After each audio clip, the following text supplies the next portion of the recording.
தமிழ்நாடு முழுவதும் வெப்ப அலைக்கான மஞ்சள் எச்சரிக்கை விடுக்கப்பட்டிருக்கிறது. பெரும்பாலான மாவட்டங்களில் வெயில் 105 டிகிரிக்கு மேல் அடித்துக் கொண்டிருக்கிறது. வெயில் தாக்கம் தாங்க முடியாமல் வீட்டை விட்டே வெளியில் வர மக்கள் பயப்படுகிறார்கள். இந்நிலையில் கொடுக்கப்பட்டிருக்கும் இந்த வெப்ப அலை எச்சரிக்கையை எப்படி சமாளிப்பது, அதன் பாதிப்பால் ஹீட் ஸ்ட்ரோக் வராமல் எப்படி தடுப்பது என்பது பற்றி இங்கு பார்க்கலாம் வாங்க. கீழ்வரும் விஷயங்களை பின்பற்றினால் ஓரளவுக்கு ஹீட் ஸ்ட்ரோக் போன்றவற்றில் இருந்து தப்பிக்கலாம். பொதுவாக நம்முடைய உடலுக்கு தண்ணீர் மிக அவசியம். அதிலும் வெயில் காலம் வந்துவிட்டால் சொல்லவே தேவையில்லை. குறிப்பாக கோடை காலத்தில் நிறைய தண்ணீர் குடிக்க வேண்டியது அவசியம். வழக்கமாக குடிக்கும் தண்ணீரின் அளவை விட அதிகமாக குடிக்க வேண்டும். அதேபோல குறிப்பிட்ட இடைவெளிகளில் அரை மணி நேரத்திற்கு ஒருமுறை தண்ணீர் குடித்துக் கொண்டே இருப்பதன் மூலம் உடலின் வெப்பநிலை அதிகரிக்காமல் சீராகவே வைத்துக் கொள்ளலாம். உடலும் ஹைட்ரேட்டிங்காக இருக்கும். தினசரி உடற்பயிற்சி மிக அவசியம். ஆனால் கோடை காலத்தில் அதிகாலையிலேயே உங்களுடைய உடற்பயிற்சியை முடித்துக் கொள்ளுங்கள். காலையில் வெயில் வந்த பிறகு உடற்பயிற்சியை செய்வதை தவிர்ப்பது நல்லது. வெயில் காலத்தில் கடினமான உடற்பயிற்சிகளை செய்வதை தவிர்த்தல் வேண்டும். மது அருந்துபவராக இருந்தால் கோடை காலத்தில் அதை விலக்கி வைத்து விடுங்கள். ஆல்கஹால் அருந்தும் போது உடலில் நீர்ச்சத்து குறைபாடு உண்டாகும்.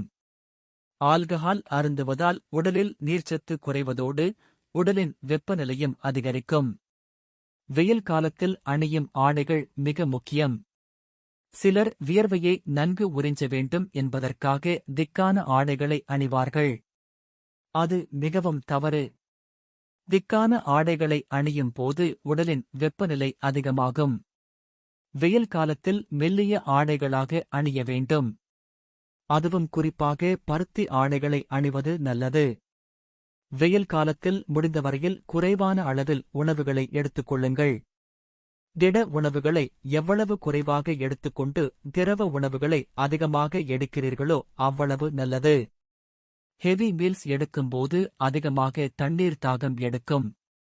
அது மட்டுமின்றி உடல் சூட்டை அதிகரிக்கும் வகையிலான உணவுகளை தவிர்க்க வேண்டும். உடலை குளிர்ச்சியாக வைக்கும் உணவுகளும் நீர்ச்சத்து அதிகமுள்ள உணவுகளையும் அதிகமாக எடுத்துக்கொள்ள வேண்டும். வெப்ப அலைகள் வீசிக்கொண்டிருக்கும் இந்த காலகட்டத்தில் முடிந்தவரையில் வீட்டை விட்டு வெளியே செல்வதை தவிர்த்திடுங்கள். அலுவலகம் சென்றாலும் சரி, வெயில் இருக்கும் சமயங்களில் வெளியில் செல்வதை தவிர்த்திடுங்கள். இது உடல் அதிக வெப்பமடைதலை தடுக்கும்.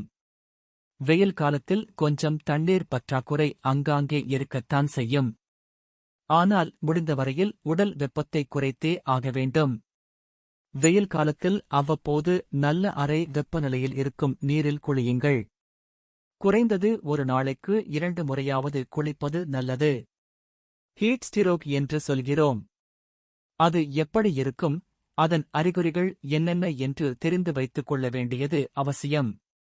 ஹீட் ஸ்ட்ரோக் வருவதற்கு முன்பாக தலைசுற்றல், குமட்டல், மனக்குழப்பம், உடல் சோர்வு ஆகியவை உண்டாகும். இந்த அறிகுறிகளில் ஏதேனும் ஏற்படும் போது உடனே கவனமாக இருங்கள். மேற்கண்ட டிப்ஸ்களை பின்பற்றுங்கள். மோர், தண்ணீர், இளநீர் ஆகியவற்றை அதிகமாக எடுத்துக் கொள்ளுங்கள். இந்த பதிவு உங்களுக்கு பிடித்திருந்தால் லைக் மற்றும் சப்ஸ்கிரைப் செய்து பகிருங்கள்.